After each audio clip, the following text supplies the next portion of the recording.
Namaste Sonali ma'am, Annapurna ma'am, dear students and teachers. In the first week of July, our country celebrates One Mahotsav or Tree Planting Festival. The first Indian National Tree Plantation Week was organized by the Punjabi civil servant and botanist M.S. Randhawa in 1947.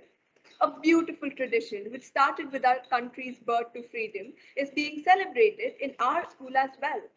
On this occasion, we are honored to have with us a renowned environmentalist and water hero, Shri Subhajit Mukherjee, to interact. A very warm welcome to the Shri Ram Millennium School, sir. I now invite Sonali Gupta ma'am to welcome the guests. Thank you, Kanak. Namaste, namaste to all the teachers, my children, the parents who would have logged in from home, and all my beautiful bachas out there sitting in the auditorium. A very warm namaste to you, Mr. Mukherjee.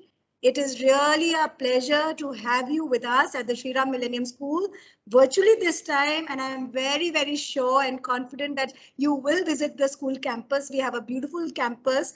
And thank you for taking out the time and being with our children. And we have already shared with our children that you're very fondly called the water hero of Mumbai. And you have been doing some amazing work in the field of water conservation. Very, very excited to hear about what is it that you do and what is it that our little children can do to help make this world a better place. So while our children are in the auditorium, we have a house full, as you can see, sir, from class 4 to class 12, all waiting very, very eagerly to listen to you and, actually just guide us in what little ways our eco warriors can take over and contribute. So thank you very much once again. And without further delay, back to the children to take the session forward. Namaste once again. Thank you, Sonali ma'am. I request Arif Tagra to introduce the speaker.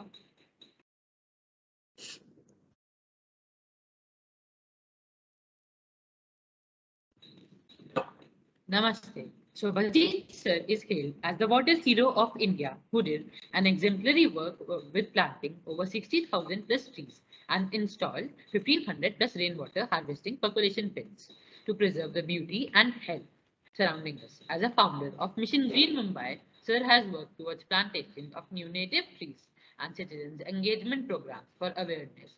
He has been mentoring and executing nationwide campaigns like Project Green Schools, Farmers Livelihood Project, Mini Urban Forest Creation, and hashtag Catch the Rain. He has received recognition as an Innovator of the Year 2019 for the invention of rainwater harvesting percolation method and the prestigious Mother Teresa Humanitarian Award 2022 by Honorable Governor of Maharashtra. Subhajit sir, it's an honor to have you with us today. Please share more about your journey. Namaste. Thank you so much. Rather than what I am doing, it is inspiring to hear from your teachers the phenomenal effort been put by the teachers and the entire administration of your school, where a lot of education has been provided which is not there in your syllabus, in the sense which is not just part of your curriculum, but it will help to improve your life quality, life experience. It comes to sustainability, it comes to climate action, various things that you can do. Your effort in Swachh Bharat Abhiyan is commendable. A lot of activities you had been doing. And as I see, we grow together. What I see behind Priyanka right now, it really shows that your institution, your leadership and your teacher, they believe in teamwork. And definitely teamwork is the thing that will make us successful in life.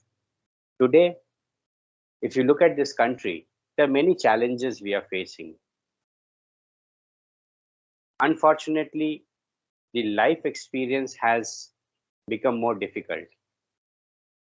आप लोग सब students हैं, ये बहुत बड़ी जिम्मेदारी है of us, your parents, your teachers, कि आपका future should be more better in every dimension as compared to what we received when we were kids like you.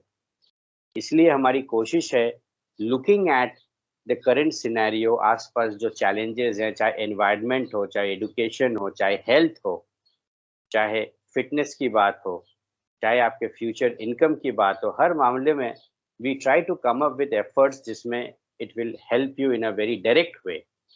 क्योंकि जितने भी challenges climate actions and climate situations या climate change के through आ रहे हैं, it is all going to affect you badly.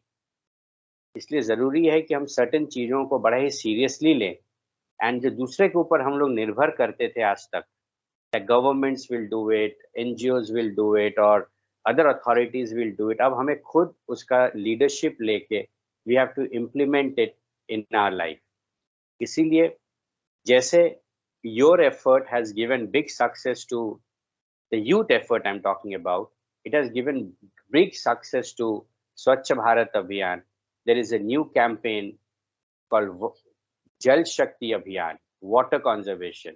One महोत्सव जब हम बात करते हैं, मतलब हमारे जंगलों की बात कर रहे हैं। जंगल सिर्फ वो नहीं है जहां हम नहीं रहते हैं, जंगल का बहुत बड़ा इम्पैक्ट है जहां हमारा घर है, हमारा स्कूल है, हमारे ऑफिसेज हैं, एवरीवेयर। जंगल का जो एक बड़ा इंपॉर्टेंट पार्ट है, trees, they play a very important role, क्योंकि we have a direct relationship with trees, जो हम अच्छी तरह जानते हैं। हम जो कार्बन डाइऑक्साइड निकालते हैं, ट्रीज उसी को यूज करके ऑक्सीजन हमें देते हैं। It's a direct relationship we have. इस चीज को कायम रखना जरूरी है। ट्रीज का नंबर ऑफ ट्रीज कम हो गए हैं, हाइट ऑफ द ट्रीज छोटे हो गए हैं। जो जमीन पे ज्यादा लगाए जाते हैं, लोग आजकल गमलों में ज्यादा लगाना पसंद करते हैं। It is very important that we realise the importance of trees in our life, and each one of us, जो जिसको भी मैं देख सकता हूँ यहाँ, I can see lot of you sitting together. Yellow T shirts वाले स्टूडेंट ज्यादा अच्छे लग रहे हैं, फ्रंट रनर्स हैं, दिख रहा है। All of you will have to take a pledge that you are going to plant a tree and grow it. It is like for example, I see Priyanka here. Priyanka as a person, Priyanka as a tree. Both of them are equally important. So all of us will need to grow a tree for yourself and breathe with that. लेकिन जब हम पेड़ लगाने की बात करते हैं, पानी की भी बहुत बड़ी क्वेश्चन मार्क आता है, बिकॉज सब लोग यही बोलते हैं कि आप बोल रहे हैं जैसे आप लोग, what I've heard that you have more than 800 students in your school. How is it? How many students do we have? We are about 500 students in our school. 500 students. So I will be very happy to give you 500 trees. आपके school में मैं deliver कर दूंगा, and I will request all of you कि आप उसको घर ले जाइए और उसको लगाइए, जगह ढूंढ के लगाइए। एंड लगाने के साथ साथ डेफिनेटली, जैसे सब बोलते हैं कि 500 पेड़ लगाने के लिए उतने पानी की भी जरूरत है, तो I am going to show you how we can save that water, how we can collect that water, ताकि आपको अलग से पैसा दे के पानी ना खरीदना पड़े। इस कंट्री में water shortage and water surplus दोनों एक साथ होता है। In the month of May and June, अगर आप टीवी खोलेंगे उसमें दिखाता था कि यहाँ पानी की कमी है। इवन इस समय मैं मुंबई में हूँ, यहाँ पे भी पानी की कमी है। सेम थिंग अगर आप इस समय देखिए, सब लोग यही बोल रहे हैं कि शहर डूब गया है, चारों तरफ पानी ज़्यादा हो गया है, आधे से ज़्यादा शहरों में इंडिया में बाढ़ आ गई है, फ्लड लाइक सिचुएशन हो गया है। इसलिए बहुत ज़रूरी है कि हम लोग पानी को ज़मीन में ले जाने में मदद करें, पानी को मैनेज करने में हेल्प करें। और अब मैं आपको वीडियो नंबर 1 दिखाऊंगा, जिसमें बिंसी मैम आप सबको एक वीडियो दिखाएंगे, जिसमें आपको आइडिया हो जाएगा कि हम लोग किस चीज़ की बात कर रहे हैं। I would request Binsy ma'am to please show the first video. Ground water यानी जमीन के अंदर का पानी, जिसको हम पीने के लिए, एग्रीकल्चर के लिए और कई सारे काम के लिए जमीन के अंदर से निकाल के यूज करते हैं। पर क्या आप जानते हैं कि इंडिया उन कंट्रीज में से एक है जो सबसे ज्यादा ग्राउंड वाटर एक्सट्रैक्ट करता है, जिसका सीधा मतलब यह है कि हम अपने ग्राउंड वाटर रिजर्व्स को पूरी तरह से एक्सप्लॉइट कर रहे हैं। पर आज इस वीडियो में हम इस प्रॉब्लम को डिस्कस नहीं करेंगे, बल्कि सॉल्यूशन के बारे में बात करेंगे। और सॉल्यूशन समझाने के लिए मिलते हैं महाराष्ट्र के सुभाजीत जी से।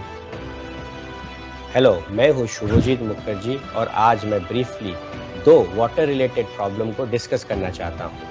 आपको जान के आश्चर्य होगा कि इंडिया के 700 डिस्ट्रिक्ट्स में से 256 ऐसे डिस्ट्रिक्ट्स हैं जहां ग्राउंड वाटर का जो लेवल है वो क्रिटिकल और ओवर एक्सप्लॉइटेड डिक्लेयर किया गया है बाय गवर्नमेंट ऑफ इंडिया। यानी ग्राउंड वाटर की बहुत ज्यादा कमी है। और दूसरी प्रॉब्लम है फ्लडिंग। पिछले कुछ सालों से हर मॉनसून में ऑलमोस्ट हर बड़े शहर में फ्लडिंग और वाटर लॉगिंग की प्रॉब्लम्स सामने आई हैं। ये फ्लड्स हर साल लाखों की मॉनिटरी लॉस एंड बहुत ही प्राइसलेस लाइव्स हमसे ले लेते हैं। तो एक तरफ तो हम ग्राउंड वाटर शॉर्टेज जैसी प्रॉब्लम देख रहे हैं और दूसरी तरफ फ्लड जैसी सिचुएशंस। तो ये दोनों कॉन्ट्रास्टिंग प्रॉब्लम्स हमें साथ में क्यों फेस करनी पड़ रही हैं? एक्चुअली कॉन्क्रीटाइजेशन यानी रोड्स, पेवमेंट्स, बिल्डिंग्स, मैदान, हर तरफ जो हमने जो कंक्रीट लगा दिया है, हम बारिश के पानी को जमीन के अंदर एब्जॉर्ब ही नहीं होने दे रहे हैं। साथ ही सॉइल क्वालिटी खराब है, इसलिए पानी जमीन के अंदर ना एब्जॉर्ब होने का बहुत बड़ा रीजन है। और इसीलिए हर साल मॉनसून में बारिश का पानी नदी नालों में बह जाता है और वेस्ट हो जाता है, जिससे एक तरफ तो जमीन के अंदर पानी नहीं पहुंच पाता और दूसरी तरफ जमीन के अंदर पानी एब्जॉर्ब ना होने की वजह से ये फ्लड जैसी सिचुएशन को बढ़ावा देता है। इसी प्रॉब्लम को सॉल्व करने के लिए हमारा वाटर पर्कुलेशन डिवाइस एक बहुत ही इजी और इकोनॉमिकल सॉल्यूशन है। ये एक सिंपल टूल है जिससे हम बारिश के पानी को जमीन के अंदर जमा होने में हेल्प कर सकते हैं, जिससे कि ग्राउंड वाटर रिचार्ज हो जाए और साथ ही फ्लड जैसे सिचुएशन को बहुत ही हद तक कंट्रोल किया जा सके। तो लेट्स सी कि ये डिवाइस काम कैसे करती है। सबसे पहले हम एक जगह आइडेंटिफाई करते हैं जो बिल्डिंग से 10 फीट दूर हो और उसमें एक 2 से 3 फीट खड्डा बना के पानी से भर देते हैं, ताकि हमें पता चले कि पानी जमीन के अंदर एब्जॉर्ब हो रहा है कि नहीं। और अगर एब्जॉर्ब हो रहा है, यानी 2 से 3 घंटे में अगर 50% पानी भी जमीन के अंदर जा रहा है, तो वो परफेक्ट जगह है। हमें उस खड्डे को बड़ा करना है, कम से कम 5 फीट बाई 5 फीट और 5 फीट गहरा, और उसको पत्थरों से भरना है। बड़े पत्थर सबसे नीचे और सबसे ऊपर छोटे वाले पत्थर। इससे लेयर्स क्रिएट होगा और पानी फिल्टर होके जमीन के अंदर चला जाएगा। और हाँ, छत का पानी जो अक्सर बह के बाहर चला जाता है, हम पाइप के मदद से इन्हीं खड्डों में डाइवर्ट कर सकते हैं, जिससे पूरा का पूरा छत का पानी सोख होके भूजल में परिवर्तित हो जाएगा। इस पूरे प्रोसेस को और इफेक्टिव बनाने के लिए इन पिट्स में ऐसे ड्रम्स भी इंस्टॉल किए जाते हैं, जिससे कि पानी स्टोर होने के साथ साथ सॉइल में भी जाता रहेगा। और ये पर्कुलेशन पिट इतना आसान है, इतना इकोनॉमिकल है और इतना सक्सेसफुल है कि देश भर में 10,000 से ज़्यादा ऐसे शोष खड्डा या पर्कुलेशन पिट हम बना चुके हैं, जो बहुत ही कारगर है और बहुत बड़ा कार्य सिद्ध कर रहा है। ये सिर्फ ग्राउंड वाटर ही रिचार्ज नहीं करता, बल्कि हम इस पानी को कलेक्ट करके, स्टोर करके नॉन ड्रिंकिंग पर्पस, जैसे गाड़ी धोना, कपड़ा धोना, पोछा लगाना, पेड़ पौधों में देना, ऐसे बहुत सारे कार्य में इस्तेमाल ला सकते हैं। और इसका बेस्ट पार्ट ये है कि ये एकदम इकोनॉमिकल है, क्योंकि ये सिर्फ 1000 रुपए तक के में भी इंस्टॉल किए जा सकते हैं। तो अगर आपको सुभजीत जी का वाटर हार्वेस्टिंग का ये आइडिया अच्छा लगा, तो आप भी अपने घर में इन पिट्स को इंस्टॉल करवा सकते हैं।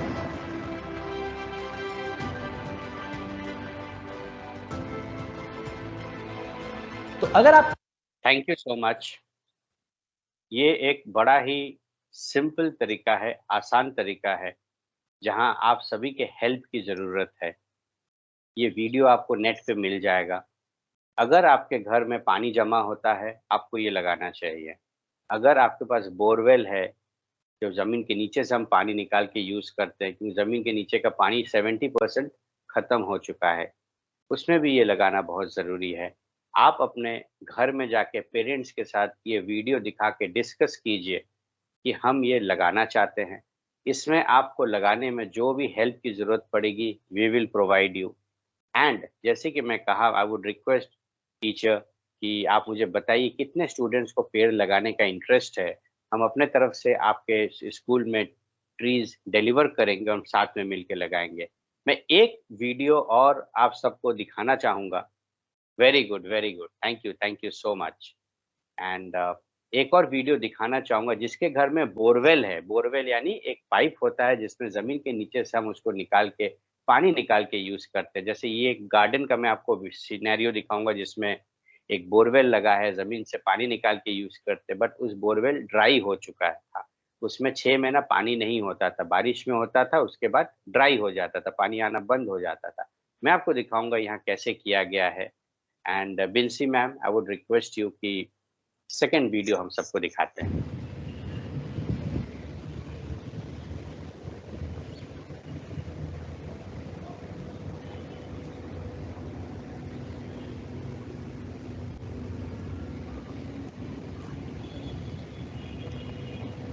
बोरवेल रिचार्ज जल संचय का बहुत इम्पॉर्टेंट एस्पेक्ट है, जिसमें जहाँ पे भी हम बोरवेल से पानी निकालते हैं उसमें पानी डालना ज़रूरी है। ज़मीन के नीचे आप मान लीजिए एक वाटर बैंक है, यानी एक जगह जहाँ बहुत सारा पानी जमा होता है। पिछले 50 सालों में हम सिर्फ पानी निकाले हैं, वापस नहीं डाले, इसलिए 70% से ज़्यादा पानी ख़त्म हो चुका है। अगले 5 से 10 सालों में इतना ज़्यादा पानी का शॉर्टेज होगा कि हम सोच नहीं सकते। और एक दिन आप इमेजिन कीजिए कि आप बिना पानी के आप सुबह उठे हैं और टैप में पानी ना हो, आपका पूरा दिन खत्म हो जाता है, पूरा फोकस पानी के ऊपर जाता है। आप सबसे रिक्वेस्ट है कि अगर आपके पास बोरवेल है, यानी ज़मीन के नीचे से पानी निकालते हैं, तो वहाँ पानी वापस ज़रूर दीजिए। मैं आपको दिखाऊंगा ये कैसे होता है। ये हमारे पास डायग्राम है और नज़दीक आके दिखाता हूँ। छोड़ लीजिए, ये बोरवेल का पाइप है हमारा, 10 फीट बाई 10 फीट और 10 फीट गहरा हमने वहाँ खड्डा बना दिया, मट्टी हटा दिया है। निकालने के बाद ऐसा लगेगा, 10 फीट बाई 10 फीट ये बोरवेल का पाइप है बीच में। अब इस जगह को हम लोग सबसे आसान तरीके से मट्टी के ऊपर हम लोग पहले सोच लीजिए, आराम से बता रहा हूँ, 8 फीट आप पत्थरों से भर दीजिए, बड़ा पत्थर नीचे, छोटा पत्थर ऊपर, और सबसे ऊपर 1 फीट का बालू रहेगा। बारिश का पानी, छत का पानी अगर आप पाइप के थ्रू यहाँ डाइवर्ट कर देते हैं तो यहाँ से सोख करके वो ज़मीन के अंदर चला जाएगा, बोरवेल को रिचार्ज करेगा। अब उसमें 2 टाइप का होता है, direct borewell recharge, indirect borewell recharge. Direct वो होता है कि जब हम बोरवेल के पाइप में छेद कर देते हैं तो उस छेद से पानी अंदर जल्दी जाता है, ज़्यादा जाता है, लेकिन हमें सोचना पड़ता है कि पानी का क्वालिटी परफेक्ट होना चाहिए। अगर आपको थोड़ा सा भी शक है कि पानी में मट्टी होगा, जहर हो सकता है, गंदगी हो सकती है, तो हमें वो बिल्कुल डायरेक्ट नहीं करना है। इनडायरेक्ट मतलब इसी पाइप में छेद नहीं होगा, बस इतना सिंपल है। अब मैं आपको नीचे दिखाता हूँ कैसे हमने ये बनाया हुआ है। ये है इनडायरेक्ट बोरवेल रिचार्ज। बोरवेल में ऐसा पाइप दिखेगा, आप समझ जाइएगा कि ये बोरवेल है। बोरवेल का पाइप पानी निकाल के यूज़ किया जाता है और यूज़ करने के बाद गार्डनिंग किया जाता है। यहाँ पे जैसे बहुत बड़ा गार्डन है, चाहे आप उसको नॉन ड्रिंकिंग पर्पस के लिए यूज़ करें तो और आसान है, तो हमें उतना सोचना नहीं पड़ता कि पानी पीना नहीं है, लेकिन कपड़ा धोने के लिए, बर्तन धोने के लिए, पोछा लगाने के लिए, पेड़ पौधे में देने के लिए हमें पानी बहुत ज़रूरत पड़ता है। कहा जाता है कि 50% से ज़्यादा बोरवेल पूरे देश भर में डेड हो चुके हैं, ड्राई हो चुके हैं, या फेल्ड बोरवेल भी बहुत है। तो हमें वो पाइप आइडेंटिफाई करना है, उसके चारों तरफ 10 फीट बाई 10 फीट 10 फीट गहरा खड्डा बनाइए, मट्टी को गार्डन में या किसी और पर्पस के लिए ले लीजिए और इसी जगह में पत्थरों से भर दीजिए नीचे।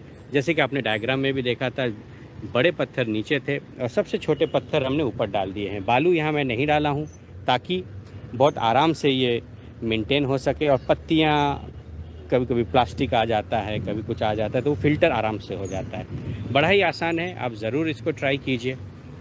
और आप सबसे एकदम सीरियस रिक्वेस्ट है कि आप जहाँ कहीं भी हो, इस टाइप के बोरवेल्स को आइडेंटिफाई कीजिए।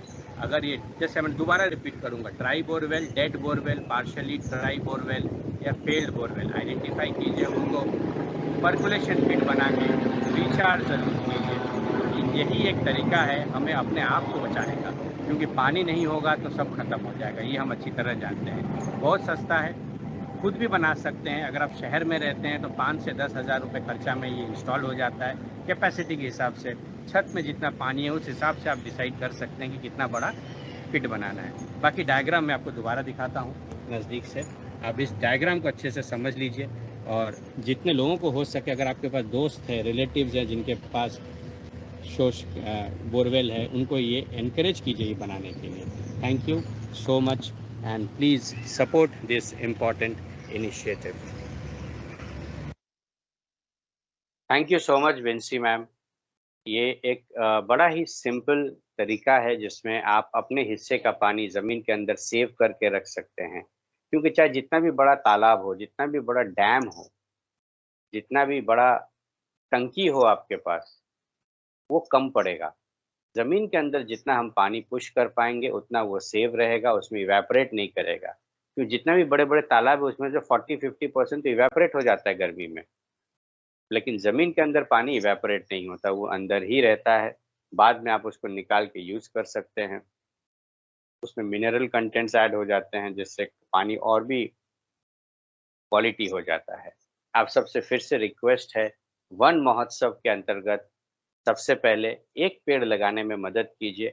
जरूरी नहीं है कि आप पेड़ खुद लगाएं, हो सकता है बारिश में अभी मौसम आ रहा है, बहुत सारे अच्छे अच्छे पेड़ अपने आप जमीन से निकल आते हैं। अगर आपने उसको अडॉप्ट भी कर लिया कि देखिए ये प्लांट मेरा है, मैं इसको ध्यान रख रहा हूँ, उसमें एक डंडी लगा दीजिए ताकि प्लांट को सपोर्ट कर पाए।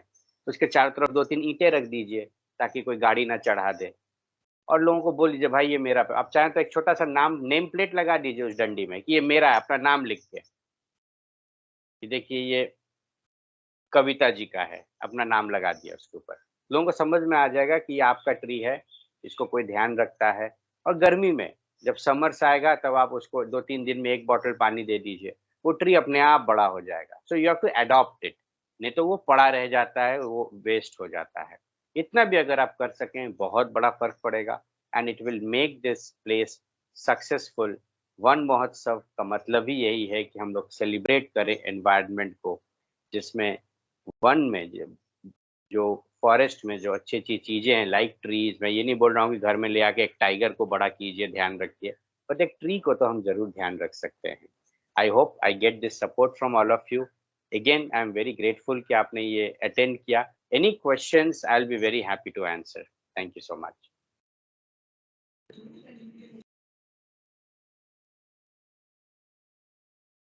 Any questions from the students? It will be great. Thank you, sir, for sharing your incredible journey as an environmentalist with us. Now, sir, shall we take some questions from our students who are listening? Yes, please. Students, if you have any questions, you may raise your hands and I will recognize you. Firstly, we have Rajveer Singh from class 5 with us.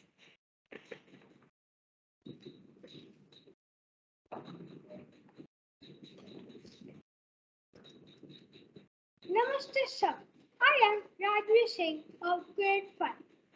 My question to you is, I see a lot of people watering outside of their home, washing cars, etc. It angers me a lot to see this. Will imposing a heavy fine on water wastage help conservation? Look, water is a free source which is a God's gift to mankind. During the rains, the water is given to us as a gift. Like what we are breathing is oxygen, it's a gift from God. It's a free gift. So water is also a free gift. It is very important that we teach people to save your own water and use it. Like we plant a tree to grow our own oxygen, so we should have our own ponds, our lakes, our wells, as much of rainwater harvesting we can do. Catch your rain, catch the rain and use it. Putting a fine is never going to help. From our childhood, we know that everyone should wear a helmet, otherwise there is a fine. But still, thousands and thousands of people in the country, they are still moving around without helmet.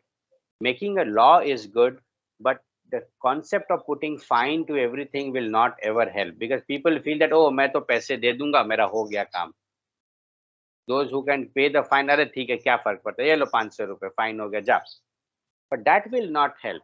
What is more important is what your principal is doing, what your teachers are doing. Is we are all discussing how important water is. Water is so much of less water is there, as well as less trees are there, how important it is. And we will, like, I've heard so much of good things your school is already doing. You have done so much of tree plantation, a lot of Swachh Bharat Abhiyan initiative. And it is not because of fine, because you believe in it. You all think, all the students, salute to all of you. You believe that no, we have to keep our surroundings clean, we have to plant trees and grow our own oxygen. So that is the thing. You have to believe in what is important for you and do it yourself, but fine is never going to help. Thank you so much, sir. That was enriching. Thank you. Next, we have Shibel Bambi from class 12. Namaste, sir. I am Shri Paryavaran Utsav from grade 12 of TSMS Faridabad. My question to you is, we use RO filters at home, which incurs a lot of wastewater. How can we reduce this wastage? First of all, RO filter is not a standard of quality water. Even if you have a RO filter, it is for a specific purpose. 80% of the places RO filters are been installed which is not working properly. It is not needed. They are only going to filter particular type of particulate matters in the water, which is actually important for your health. So first is RO filter itself is questionable.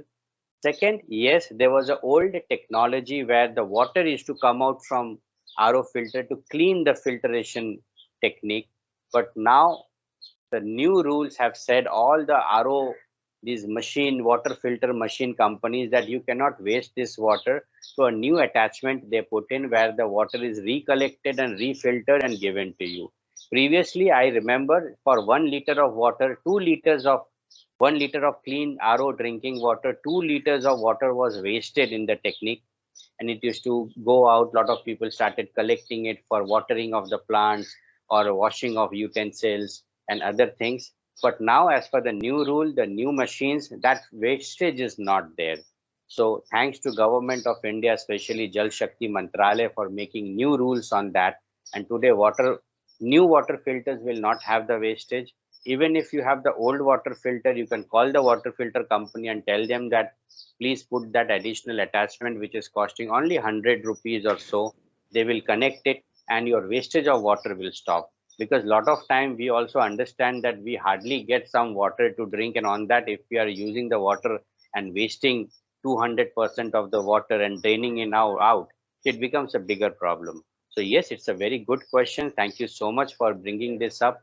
The new laws have made it compulsory to have that special filter, and wastage of water will not happen henceforth. Thank you so much. Thank you, sir, for your encouragement. Now we have Shivam Chablani from class 7 to ask his question. Namaste, sir. I'm Shivam from grade 7. We have rainwater harvesting units in our colony parks, but poor maintenance has led it to being a useless unit. What can we do to maintain it? Look, every time across the country, I would say 50% of the rainwater harvesting systems are not maintained. It was the responsibility as the society or as the owner or as the head of the institution to maintain it on time. Usually in 5 years, it should be a little bit of maintenance is needed. Definitely, we should maintain it sometimes due to other priorities. And I know last 2 years, we all went through a tough time of COVID. So a lot of things we could not do it, but I'm sure once you have identified that it is not been maintained, so we should call for somebody and maintain it, because maintenance is very important part. Otherwise, we have this very big system of rainwater harvesting and it is not absorbing water, then it will not work out. Yes, it should be put as a calendar, like we know that we have to take bath every day, we have to brush our teeth. So at least once a year, we should do little bit of efforts to maintain it. Maintenance is not very difficult. It is just a 1 day or 2 days of effort. You can hire a labor and do it. Cleaning of all the pipes, the collection technique, you have to just take care of that. Somewhere there should not be leakage. But yes, maintenance should be a priority, and you have really brought up a very important point. I'm sure that all the students are very intelligent and smart, because the type of questions you are putting in, you really know rainwater harvesting very well. Thank you so much. Good to meet all of you. Very informative. Thank you. Lastly, we have Atishay Gupta from class 10th to ask his question. Namaste, sir. I'm Atish Hi. of Green and TSMS Faridabad. I would like to ask you, when you were working in Mumbai, how much help did you get from the local communities? Extremely grateful to, just a second.